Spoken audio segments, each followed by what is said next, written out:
Au calendrier sportif du pays, un nouvel événement annoncé ce matin, Génération Pacifique.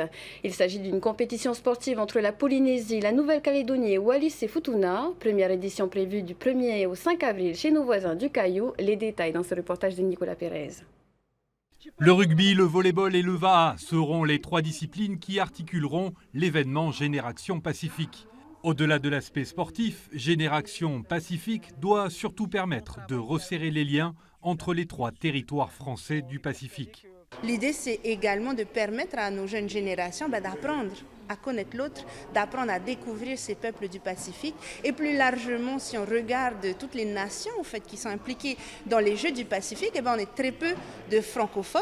Et c'est peut-être l'occasion aussi, en venant tout simplement resserrer les liens, d'élever le niveau et puis d'être beaucoup plus puissant à la maison chez nous en 2027 pour commencer. La principale difficulté a été de déterminer une date qui convienne aux trois collectivités.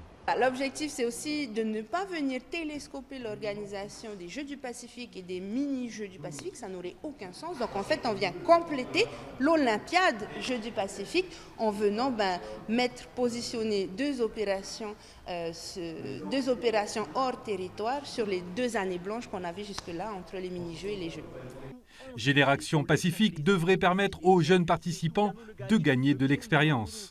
Les différentes fédérations pourront également valoriser l'élite de demain. La Génération Pacifique 2024 est un moyen pour notre fédération de volley de préparer au mieux, de pouvoir détecter dès maintenant nos futurs athlètes de 2027, puisque nous recevons les gens à la maison. Et nous souhaiterons mettre en avant les meilleurs. Pour d'autres fédérations en manque de licenciés, Génération Pacifique peut être un bon moyen pour fédérer. Chez les jeunes, on a encore besoin de compléter nos effectifs. Aujourd'hui, on a un vrai championnat U18 garçons, mais on aimerait bien continuer à développer aussi chez les filles. Ce genre de déplacement en Nouvelle-Calédonie, ça reste une réelle opportunité. Les gens vont pouvoir découvrir autre chose et puis ça va faire parler de notre sport en bien. Chaque délégation présentera une soixantaine de sportifs. La Polynésie engagera un budget de 7,5 millions pour le transport de sa délégation. La Nouvelle-Calédonie prendra en charge l'hébergement et la restauration. Le pays annonce d'ores et déjà une seconde édition en 2026 sur Tahiti.